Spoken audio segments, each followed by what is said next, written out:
Le Ramban Nachmanide raconte une histoire en même temps effrayante et en même temps merveilleuse et en même temps tout à fait extraordinaire.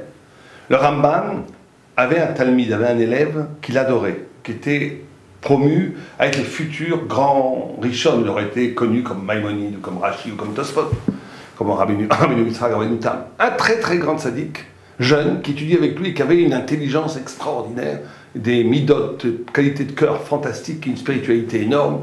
Il a dit, voilà mon élève, voilà mon futur laboratoire. Et un jour, subitement, il est mort. Il est mort.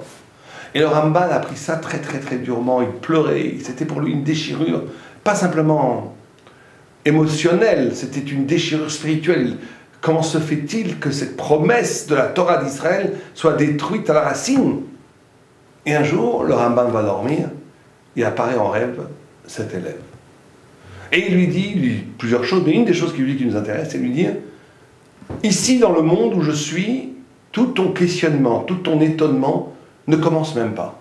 Ça ne commence même pas. C'est-à-dire que quand, dans le monde d'en haut, la vision du monde d'en bas est telle qu'on comprend chaque détail, chaque moment est justifié de façon absolue, et il n'y a plus du tout d'interrogation.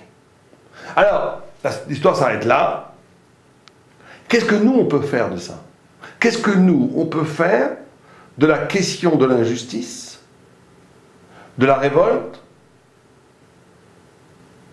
si on la confronte à la certitude idéologique que tout est bien dans le meilleur des mondes? Alors, d'un côté, il y a cette théorie, ce qu'on appelle la théodicée, en français, la théodicée, qui dit tout est bien dans le meilleur du monde. C'est-à-dire que chaque chose est nécessaire, elle est là, à sa place. Alors on va dire, si c'est ça, je ne dois plus avoir d'émotion. Je vois un enfant qui souffre, qui est malade, qui va mourir, je vais dire, bah, c'est très bien, tout est bien dans le meilleur des mondes. D'un autre côté, si je commence à dire, mais c'est injuste, c'est pas normal que cet enfant meure, que cette souffrance existe, c'est blasphématoire, puisque Dieu fait tout. Dieu tout fait tout, Dieu permet tout, Dieu fait la Shoah, l'Inquisition, la souffrance humaine. Donc, comment vivre cette contradiction? C'est que si je me mets du côté de Dieu, Kebiechol, du côté de la vérité absolue, du côté de l'élève du Ramban qui dit que tout est pour le bien, dans ce cas-là, je suis dans un monde de vérité, c'est vrai, mais je suis contre la vie. J'ai une vérité qui est contre la vie, une vérité qui est contre l'émotion, une vérité qui est contre la sensibilité, une vérité qui va contre l'injonction première de la Torah d'être Rahman, d'avoir de la miséricorde et de la pitié pour mon prochain. Et si je suis dans l'émotion, dans la compassion, dans l'amour du prochain, dans le fait que je souffre pour l'autre, et cette souffrance, il faut être honnête, ne peut pas s'accompagner d'une interrogation, d'une révolte. Mais pourquoi? Dans ce cas-là, je suis blasphématoire. Je réfute la vérité. Donc, il y a une contradiction ici entre la vérité et la vie. Et certains, d'ailleurs, dans le monde, ont choisi la vérité, et certains ont choisi la vie. Certains ont dit, je choisis la vie contre la vérité. Les grands Rachaïm, pas les petits Rachaïm d'aujourd'hui. Les grands Rachaïm étaient des grands métaphysiciens. À Levaï, qu'on est le Yatzeratov des grands Rachaïm de l'époque du Tanakh, de la Gemara et du Talmud. À Levaï. C'est des gens qui avaient un amour de la vérité, de l'absolu, mais qui se sont révoltés parce qu'ils ont dit, je choisis la vie contre Rahman al-Islam, contre Dieu lui-même. Parce que je suis du côté des humains, des faibles, des blessés, des mortels. Il y a quelque chose qui ne va pas, tout est détruit ici, tout est souffrance. Pourquoi? Il y en a d'autres qui ont choisi la vérité contre la vie. Ils ont dit, je suis dans un zen, dans une insensibilité radicale, tout est pour bien. Ah, je vois un enfant qui tombe du 5e étage, comme c'est joli, on dirait une petite plume. C'est vraiment parfait, tout est bien dans le meilleur des mondes. Ah, je vois une vieille grand-mère qui est en train d'être volée par des brigands, c'est très bien. L'argent qu'elle devait donner en Zdaka, elle ne l'a pas donné, ça va aux brigands. Ah, je vois cet homme qui était en pleine santé, qui est en train de mourant de la maladie. C'est très bien, parce qu'il a fait de la shonara. Quelqu'un qui serait comme ça, il serait du côté de la vérité, tout a un sens. Mais ça serait un rachat. Ça serait un scélérat. Alors qu'est-ce qu'on fait alors? Il faut être honnête. Alors il y a des gens qui ont trouvé la solution comment? En disant je suis schizophrène. Ah bon? Comment schizophrène? Oui, je suis schizophrène. Et je le revendique. Je revendique d'être schizophrène. Comment? Au niveau de la pensée, tout est bien dans le meilleur des mondes. Gamzoul et Tova. Au niveau de l'émotion, je suis compati avec tout le monde. Ça va pas du tout. Ça va pas, on peut pas être schizophrène. On peut pas être schizophrène. Donc comment est-ce qu'on harmonise existentiellement et intellectuellement ces deux dimensions? Et c'est une question vertigineuse, tellement forte que c'est étonnant que très peu de gens en parlent.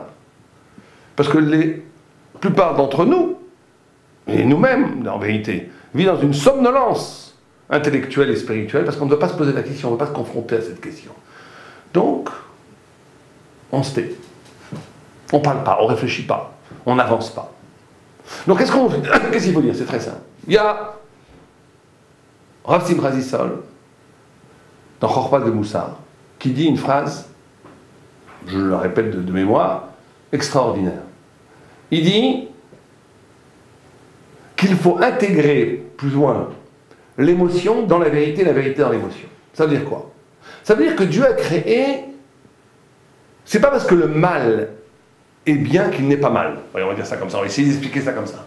C'est pas parce que le rat, dans l'économie générale de la création, ça veut dire dans la généralité du tachlis, de tout, est bien, il n'y a pas de mal. En, od, mil, bado. Il n'y a rien d'autre que de Dieu, il n'y a rien d'autre que Dieu. Tout a un sens. Tout à la fin prend le visage de sa fonction d'obéissance à Dieu. C'est la mida de Netzach, de victoire divine. Rien ne résiste à la vérité implacable de la volonté de Dieu. Rien, rien, rien, rien. Ça veut dire que c'est presque ironique. Même le plus grand des scélérats qui veut faire passer une loi à la Knesset qui empêcherait les gens d'étudier dans les chivotes, il croit qu'il va contre la Torah. En vérité, c'est Dieu qui le manipule parce qu'on a besoin de lui pour réveiller les gens, pour que nous on fasse chouva, pour étudier mieux les chivotes, ou j'en sais rien. C'est-à-dire qu'il n'y a pas de mal absolu. Le mal, il est toujours au service du bien. Et même le bien est au service de Dieu. Tout, en milvado.